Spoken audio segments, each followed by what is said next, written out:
First responders rushed to her aid and asked the one question that mattered. Who did this to you? Through the unimaginable pain, she managed to speak a name. Blood on the grass won't wash away undetected footprints. Quiet Mississippi evening in December of 2014, 19-year-old Jessica Chambers was found stumbling down a rural road, completely engulfed in flames. First responders rushed to her aid and asked the one question that mattered. Who did this to you? Through the unimaginable pain, she managed to speak a name. But the name she uttered wasn't the man who would be tried for her murder. Not once, but twice. This is a story of two failed trials, a community torn apart, and the burning question that still remains. What really happened to Jessica Chambers? Cortland, Mississippi is a small town in Panola County, the kind of place where everyone seems to know everyone else. Jessica Lane Chambers, a 19-year-old former cheerleader, was a familiar face here. Friends and family describe her as bubbly and kind, a young woman just finding her way into adulthood. December 6, 2014 was a normal Saturday. Jessica told her mom she was going to clean out her car and grab a bite to eat. Security footage from a local gas station shows her waving to someone off camera, looking perfectly calm. There was no hint of the horror about to unfold. It was the last time she'd be seen in any normal way. That evening, a 911 call came in reporting a car fire on a back road. When the first volunteer firefighter arrived, he saw something straight out of a nightmare. Jessica's car was in an inferno, but it was the figure walking away from the fire that caught his eye. It was Jessica, burned over almost her entire body, wearing only her underwear but somehow still alive. She was conscious. She was even talking. Airlifted to a burn center in Memphis, Jessica Chambers died the next morning. Her death was the beginning of a mystery that would grip the entire nation. On that dark road, surrounded by smoke and chaos, first responders trying to save Jessica's life kept asking one simple question. Who did this? What she said in those last agonizing moments would become the most controversial and critical piece of the entire case. According to the testimony of more than a dozen firefighters, EMTs, and sheriff deputies, Jessica said a name. Her voice was muffled and distorted from the horrific injuries to her mouth and throat, but they heard something. While their accounts weren't all identical, many of them believed she was trying to say Eric or maybe Derek. This was for all practical purposes a statement from a victim in her final moments, what many would later argue was a dying declaration. In the first days of the investigation, police searched for any Eric or Derek with a connection to Jessica. It felt like the key to solving the case had been revealed from beyond the grave. But the trail for Eric went cold. Investigators interviewed several men with that name, but couldn't find anyone with a solid link to the crime. As weeks turned into months, the investigation stalled, and almost a year after Jessica's death, the case took a shocking turn. The man arrested and charged with her murder wasn't named Eric. His name was Quentin Tellis.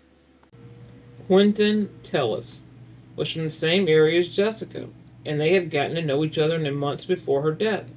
He also had a criminal record with prior convictions that included burglary. When he was arrested in February of 2016, the community was stunned. Everyone had been waiting for an Eric. So how did investigators pivot from Jessica's last words to Quentin Tellis? The answer wasn't a confession or a murder weapon. It was found in the digital breadcrumbs we all leave behind. The prosecution built its case almost entirely on circumstantial evidence, focusing on cell phone data. They claimed that cell tower records placed Tellis' phone with Jessica's phone throughout the afternoon and into the evening of the attack. They showed the jury text messages between the two, suggesting a relationship that might have gone wrong.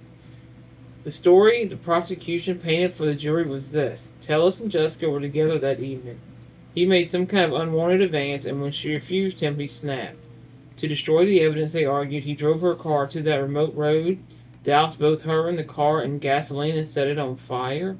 The prosecution claimed he then deleted his text with her and fled, thinking he'd erased any connection to the crime. It was a compelling narrative, but it had one massive problem. It completely contradicted what many believed were Jessica's final words. This conflict, Jessica's own words versus the prosecution's digital evidence, created a divide that has never healed. Before we get into how this played out in court, make sure you subscribe to the channel and let me know what y'all think in the comments below respectfully. Do you put more faith in a victim's last words or in a suspect's digital trail? In October of 2017, Quentin Tellis went on trial for capital murder. From day one, the courtroom was a battleground between the two completely different stories. The prosecution carefully presented its digital evidence, with experts testifying about cell tower pings that allegedly put Tellis and Jessica together. They wanted the jury to believe that Jessica's injuries were so extreme that the first responders simply misheard her. The state even brought in a speech expert who argued that with her injuries, Jessica likely couldn't have articulated any words clearly. The prosecution was asking the jury to trust the data over the people. The defense, meanwhile, built its entire case around one simple, powerful idea. Jessica said Eric. They brought a parade of first responders to the stand, one after another, who testified they heard a name that was not Quentin. The defense argued that police got tunnel vision and fixated on the wrong man after the Eric leads dried up. They insisted the state's case was nothing but circumstantial theories, pointing out that cell data can only prove where phones are, not people. After hours of deliberation, the jury was stuck. They couldn't reconcile the two conflicting narratives. The judge had no choice but to declare a mistrial. In September of 2018, the state tried again. The second trial was almost a carbon copy of the first. Same evidence, same arguments. The prosecution again tried to cast doubt on the Eric testimony, and the defense again insisted it was the key to the whole case. And once again, the jury couldn't agree. Facing a second hung jury, the judge declared another mistrial.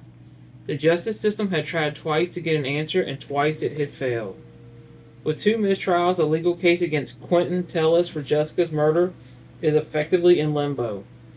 While prosecutors in Mississippi technically couldn't try him a third time, they never announced plans to do so. Tellis was sent back to Louisiana to face charges in a separate homicide case, a trial that was taking place in May of 2026. For Jessica, there is still no justice.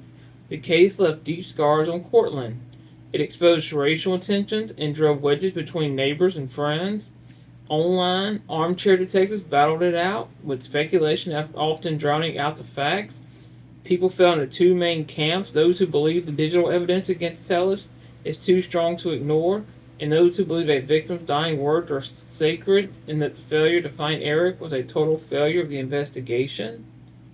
The lack of resolution leaves behind a void filled with agonizing questions. Who was Eric, and was he ever a real person of interest? If Tellis wasn't the one, who was? What could possibly be the motive for such a stunningly brutal act? These questions continue to haunt Jessica's family and the investigators who spent years on her case. The loss of Jessica Chambers' life, stolen in one of the most horrific ways imaginable, is a profound tragedy. But there's a second tragedy here: the failure of the legal system to provide her loved ones with any real answers. The evidence was both emotionally powerful and, in the end, legally flawed enough to create reasonable doubt.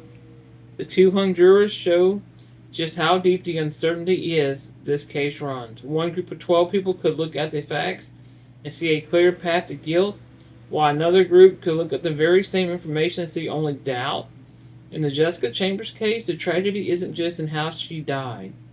It's that the evidence she left behind allows for two completely different stories to be told about that night.